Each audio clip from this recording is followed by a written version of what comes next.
Friend చూడండి, మెంతి పరాటా ఎంత బాగా అనిపిస్తుందో. పిల్లలకు కూడా ఇవ్వండి, చాలా హెల్దీ అన్నట్టు. మనం come back to our my channel. మీరు చూస్తున్నది హారిక కిచెన్. ఫ్రెండ్ చూడండి, నేనైతే మెంతి పరాటా మీతో షేర్ చేయాలనుకుంటున్నా. 2 గిన్నెల గోధుమ పిండి అయితే తీసుకున్నా. ఇందులో కొద్దిగా రెడ్ చిల్లీ పౌడర్ వేసుకోవాలి, సగం టీ స్పూన్ కొద్దిగా పసుపు,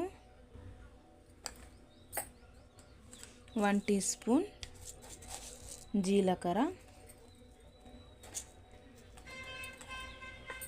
మన రుచికి సరిపడంత సాల్ట్ వేసుకుందాం.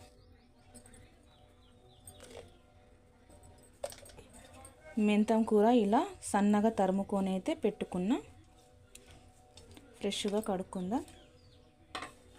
స్టవ్ మీద ప్యాన్ పెట్టిన, కొద్దిగా ఆయిల్ వేసుకుందాం.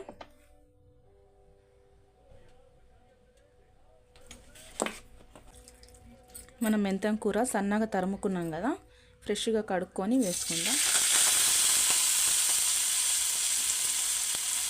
ఇలా కొద్దిగా మనం మెంతం కూర అట్లనే వేస్తే చేదు అవుతుంది కాబట్టి మనం కొంచెం ఇలా నూనెలో వేయించుకొని వేసుకోవాలి.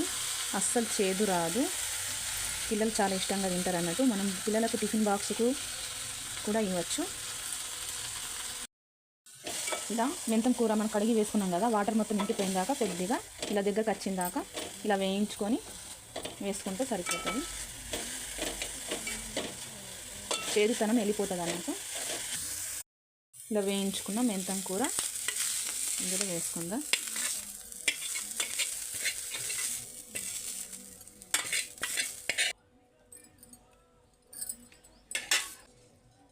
మొత్తం ఇలా కలుపుకోవాలి. మొత్తం ఇలా కలుపుకున్నాం కదా, పిండిలో కలుపుకున్న తర్వాత కొద్దిగా వాటర్ వేసి మనం పిండి ముద్దలాగా చేసుకోవాలి. నేనైతే కొంచెం ఎక్కువనే చేస్తున్నా. టేస్ట్ మాత్రం చాలా బాగుంటుంది ఫ్రెండ్. మనం ఏ పచ్చడితోటైనా మంచిగా ఉంటుంది. మనము పిల్లలైతే వట్టిగానే తినేస్తారు అన్నట్టు. టమాటా పచ్చడితోటి, పెరుగుతోటి చాలా బాగుంటుంది అన్నట్టు మెంతి పరాటా. మొత్తం పిండిని ఇలా ముద్దలాగానే చేసుకుందాం. ఇలా ముద్దలాగా చేసుకున్నాం కదా, ఇందులో కొద్దిగా ఇలా ఆయిల్ వేసుకుందాం. కొద్దిగా ఆయిల్ వేసుకొని కొంచెం ఇలా చేసుకుందాం. ఇలా మెత్తగా చేసుకోవాలి. చేసుకున్న తర్వాత నేనైతే పక్కన పెడతలేనన్నట్టు.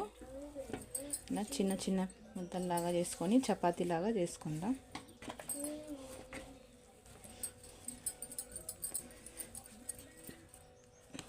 ఇలాగా ఇలా మనకు ఎంత వీలైతే అంత కొద్దిగా మీడియం సైజులో తాల్చుకోవాలి.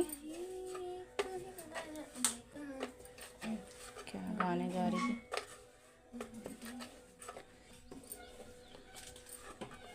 చూడండి ఎంత బాగా అనిపిస్తుందో. పింక్ అయితే పెట్టేసిన, వేడి అయింది. వేసుకుందాం.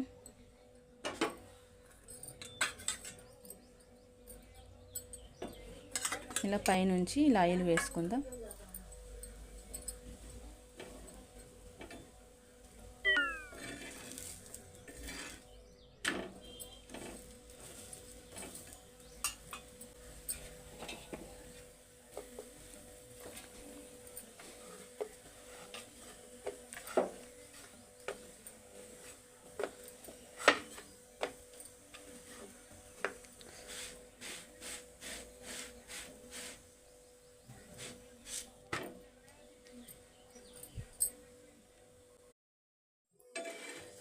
చూడండి, రెడీ అయిపోయింది.